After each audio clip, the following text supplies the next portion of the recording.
వైజాగ్ లో జూలై 24న BNR golden diamonds opening సందర్భంగా మెగా ఆఫర్స్.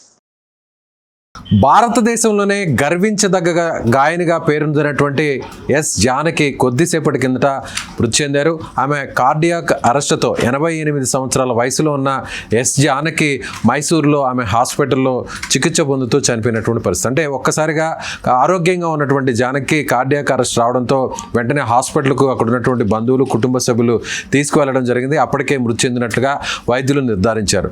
మొత్తం దేశంలోనే అంటే ఒక తెలుగు రాష్ట్రంలో పుట్టి గుంటూరు జిల్లా పాలపట్ల గ్రామంలో 1938 ఏప్రిల్ 23లో జన్మించినటువంటి జానకి ఆ తర్వాత సినీ రంగంలోకి ఆమె ప్రవేశించిన తర్వాత తెలుగు భాషతో పాటుగా తమిళం, కన్నడ, అలాగే మలయాళం, అలాగే కొంకిణి, ఒడియా, అదేవిధంగా తుళ్ళు, బెంగాలీ ఇలా దాదాపు 18 భాషల్లో ఇప్పటి వరకు 50,000 పాటలను సినిమా పాటలను ఆలపించినటువంటి జానకి దేశంలోనే ఒక మంచి గాయనిగా గుర్తింపు ఉంది. అయితే జానకి మృతి పట్ల ఇప్పుడు యావత్తు సినీ లోకం అంతా కూడా దిగ్భ్రాంతి చెందుతుంది. ముఖ్యంగా జానకి ఒక గాయని కాకుండా ఆమె మధురమైనటువంటి గొంతుతో మిమిక్రీ చేయగలదు. ముఖ్యంగా చిన్నపిల్లల వాయిస్తో కూడా పాటలు పాడగలదు. అదేవిధంగా వృద్ధుల వాయిస్తో కూడా ఎక్కువ వయసు ఉన్నటువంటి వృద్ధుల గొంతుతో కూడా పాటలు పాడగలదు. అదేవిధంగా పాటలలో మిమిక్రీ అంటే వివిధ గొంతులను ఒకే పాటలో మిక్స్ చేసి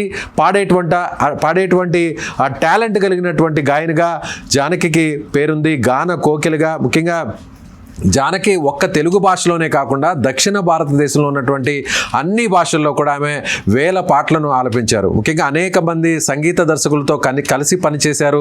దాదాపుగా అంటే ఈ తరంతో పాటుగా 5 తరాలు గుర్తు పెట్టుకోగలిగినటువంటి ఒక గాయకురాలుగా జానకి పేరుంది. అయితే జానకి గత కొంతకాలంగా సినిమా పాటలను ఆమె పాడడం రిటైర్మెంట్ ఇచ్చారని చెప్పాలి. కానీ ఇప్పటికీ కూడా దశాబ్దాల కిందట జానకి గారు పాడినటువంటి పాటలు ఇంకా మన మదిలోనే మన మనసులోనే కలకాలం చిరస్థాయిగా ఉండిపోయాయని చెప్పుకోవచ్చు. ప్రముఖ గాయకులందరితో కూడా జానకి గారు కలిసి పాడారు, ఆలపించారు. ఆమె పాడినటువంటి ప్రతి పాట ఒక అద్భుతమైనటువంటి కావ్యంగా ఉందని మనం చెప్పుకోవచ్చు. సో ఆనాటి తరం నుంచి అంటే అప్పటి పాత తరంలో ఉన్నటువంటి హీరోయిన్ల నుంచి ఇప్పటి నేటి జనరేషన్లో ఉన్నటువంటి కథానాయకుల వరకు కూడా తన గొంతునిచ్చినటువంటి గొప్ప గాయకురాలుగా జానకి పేరుంది. కానీ జానకి ఇలా ఒక్కసారిగా 88 సంవత్సరాల్లో ఆమె చనిపోవడం ముఖ్యంగా సినీ లోకానికి ఒక పెద్ద లోటనే చెప్పాలి. సో జానకి గారు పాడినటువంటి అనేక పాటలు తెలుగుతో పాటు తమిళం, కన్నడ, మలయాళం, అలాగే హిందీతో పాటుగా అనేక భాషల్లో హిట్ సాంగ్స్ ఉన్నాయనే చెప్పాలి.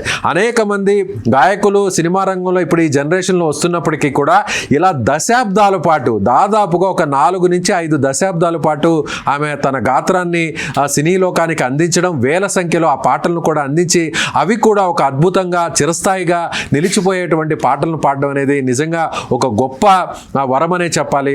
అలాంటి ఒక గొప్ప గాయకురాలు జానకి గారు చనిపోవడం అనేది సినిమా రంగానికి ఒక పెద్ద తీరని లోటుగా చెప్పాలి. 88 సంవత్సరాల వయసు ఉన్నటువంటి జానకి గారు ప్రస్తుతం మైసూరు హాస్పిటల్లో ఆమె చనిపోయినటువంటి పరిస్థితి. ఆమె ఒక కుటుంబ నేపథ్యాన్ని ఒకసారి మనం పరిశీలించినట్లయితే ఆమె పూర్తి పేరు శ్రీరామమూర్తి జానకి, ఎస్ జానకి అని పిలుస్తుంటారు. సినిమాలంతా కూడా ఆమె పేరును ఎస్ జానకి అని పిలుస్తుంటారు. పూర్తి పేరు శ్రీరామమూర్తి జానకి.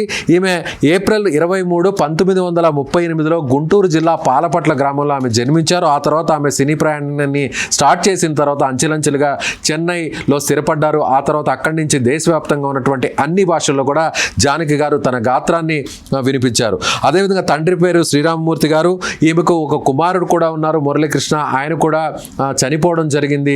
సో ఇలా జానకి గారు పాడినటువంటి ప్రతి పాట కూడా మన మదిలో మన మనసులో ఇప్పటికీ కూడా వినిపిస్తుంది. నిజంగా మనిషి లేకపోయినా కూడా ఆ మనిషి మన కళ్ళ ముందు ఇప్పుడు దూరమైనా కూడా భౌతికంగా వారు మన ముందు లేకపోయినా భౌతికంగా వారు దూరమైనా కూడా జానకి గారు ఆలపించినటువంటి ఆమె అర్పించినటువంటి ఆ గాత్రం అనేది నిజంగా ఒక మధురమైనటువంటి గాత్రం.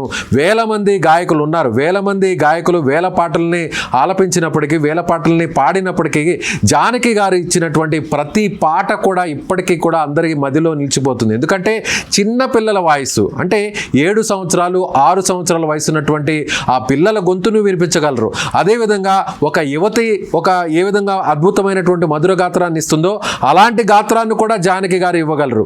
అదేవిధంగా 60, 70, 80 సంవత్సరాల వయసు ఉన్నటువంటి వారు కూడా మాట్లాడితే ఎలా ఉంటుందో, వారు నిజంగా పాట పాడితే ఎలా ఉంటుందో అలాంటి మధురమైనటువంటి మిక్స్డ్, అంటే ఒక పాట పాడుతూ ఆ పాటలోనే వైవిధ్యభరితంగా దాదాపుగా 5 నుంచి 7 గొంతులను మిక్స్ చేసి ఒకే పాటలో పాడేటువంటి టాలెంట్ బహుశా ఈ దేశ చరిత్రలోనే నిజంగా ఒకే ఒక్క గాయకురాలుగా మనం జానకి గారిని చెప్పుకోవచ్చు. సో జానకి గారి లేని లోటు సినీ రంగానికి ఒక పెద్ద లోటు అనే చెప్పాలి. మళ్ళీ మళ్ళీ 100కో 1,00,00,000 ఒక్కరే పుడతారు. అలా పుట్టిన వారిలో ఎస్ జానకి గారు. నిజంగా ఎస్ జానకి గారు చనిపోవడం అనేది అందరూ కూడా ఒక రకమైనటువంటి బాధాకరమైనటువంటి విషయం. కానీ ఆమె 88 సంవత్సరాల వయసులో చనిపోయినప్పటికీ ఇప్పటికీ తన గొంతును వినిపిస్తాయి. ఎక్కడైనా ఏదైనా వేదికల మీదకి వచ్చినప్పుడు కానీ, ఏదైనా ఈవెంట్స్లో ఆమె వచ్చినప్పుడు ఇప్పటికీ కూడా ఈ వయసులో కూడా ఆమె తన గాత్రాన్ని వినిపించినప్పుడు, ఒక పాటని పాడినప్పుడు కూడా ఇప్పటికీ ఆ చిన్నపిల్లల వాయిస్, ఇప్పటికీ యువతలు ఏ విధంగా పాడుతారో, ఒక యంగ్ సింగర్స్ ఏ విధంగా పాడుతారో అలాంటి గాత్రాన్ని ఇచ్చేటువంటి అత్యంత గొప్ప వరం ఒక్క జానకి గారికి మాత్రమే ఉందని చెప్పాలి. సుమన్ టీవీ కూడా జానకి గారికి నివాళులు అర్పిస్తుంది.